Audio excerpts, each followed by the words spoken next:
Good afternoon, everybody. Today is Sunday, April 23rd, and welcome to our second edition of Nina Say It Loud and Proud. Woohoo! Today, we're going to recap the most recent events. We're doing a follow up regarding the decision of prohibiting the abortion pill. As you know, the Supreme Court late Friday night made a decision to return this case to the Fifth Circuit Court in Louisiana. They will hear the case on May the 17th, and during mid to late summer, we will probably hear a decision from that court. More than likely, all the signs are pointing to this case heading to the U.S. Supreme Court. On Friday, one note regarding the decision, Justice Alito's decision, his opinion, I should say, was beyond reprehensible. It was contemptuous. It was full of anger. It was full of rage. My understanding is, from what I've been reading about him, that this is his pattern of behavior in the court. When Justice Kagan is asking questions or inquiring about a case, he will, roll his eyes, sigh, make sounds. It's his behavior, but his decision. Pardon me. How would you say? Not his decision. His opinion also represents the division in this country.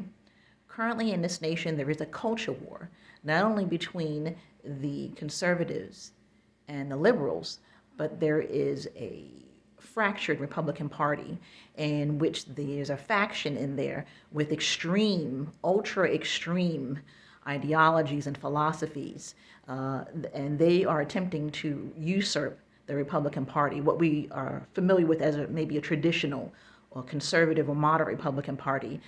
We have an extreme division there now, an extreme faction of the Republican Party.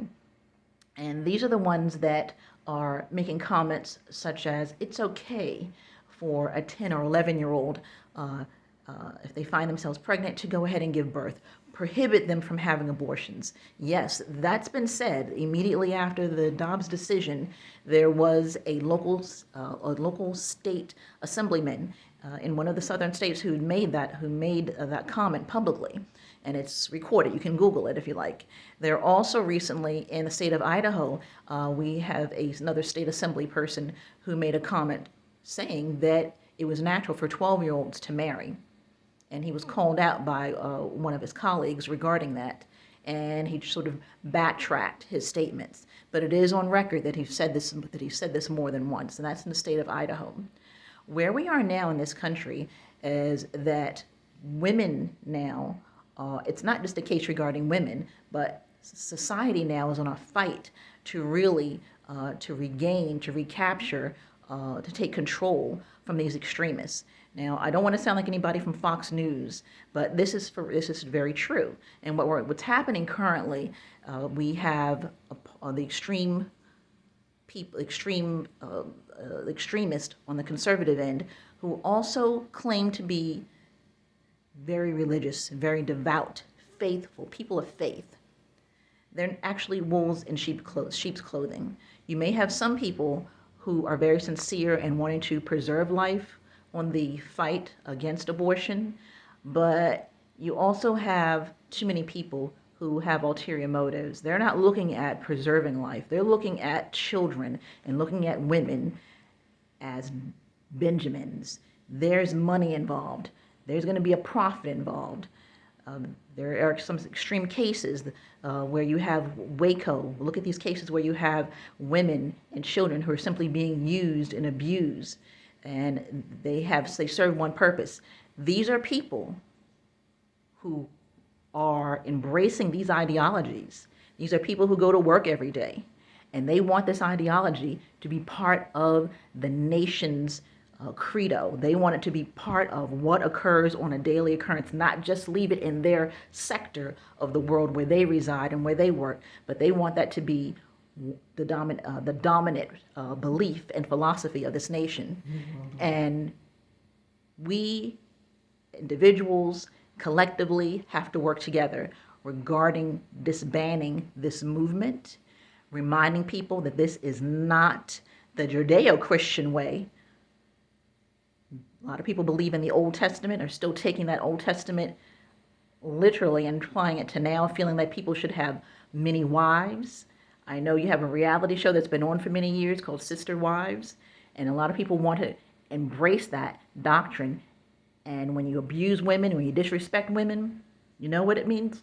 It also means that you're going to disrespect and abuse children. You're going to find a lot of crime. You're going to find molestation. You're going to find incest. Just think of the movie Deliverance and think of it on a larger scale, on a grander scale. It sounds frightening to you, or it sounds like it's a joke to you. Well, if you're frightened by it, you should be. If you think it's a joke, no, it isn't.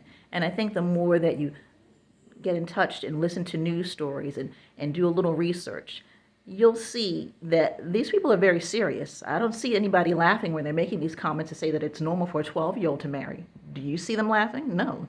They are extremely serious. They're deadly serious, and they mean what they say. And they feel like that what's wrong with the rest of us who disagree with their philosophy. So where we are now is that, as I mentioned before, this case is going to be heard. It will be in the U.S. Supreme Court in 2024. I think really that's where it's heading. And I also forecast that another case that will be heard is an Idaho case. The Idaho, the state has actually recently prohibited, they passed a law within the last several days, prohibiting minors from, prohibiting adults from taking a minor across the state line for an abortion. Now, the problem with that case, the problem with that law, I should say, is that you have minors who have family members who are not involved in their lives. They could be wards of the state. What happens in that case? You have situations where they're being raised by maybe one parent or by an aunt, an uncle, maybe even by a family friend. And maybe there's been a history of mental health issues, substance abuse issues, really not being involved in their lives, feeding them, clothing them, and not really caring too much about what the child does. And also situations involving incest, and they don't want that secret to come out. Suppose this child confides in a teacher, confides in another student, confides in someone in a church, heads to the police station and reports it because they have nowhere else to go. They may run to a local library. These are real scenarios that people have to really keep in mind. And I think that Idaho, the new law in Idaho will be challenged in the U.S. Supreme Court. Maybe not in 2024, but it definitely is going to be there because their law makes no sense. And keep in mind, you also have a number of other states that are not only just prohibiting abortion, but regardless of crimes, regardless of rape and incest, it doesn't matter. It is prohibited. So this is very, very disturbing. How is it that mankind, I'm not sure when this happened, and mankind has really just regressed, drastically regressed instead of progressed. There's so many advances here in the world now, and mankind is just rejecting it with anything that's good that's been invented. Mankind is just taking it and just making it into filth and garbage and just using it for all the wrong things.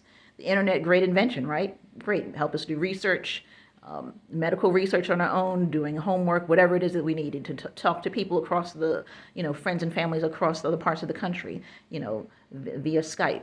And what do people do? They're busy combing the internet, looking for children, looking to see who they can deceive. So we're going to conclude this today, keep this episode short, because there's so many things that are currently taking place.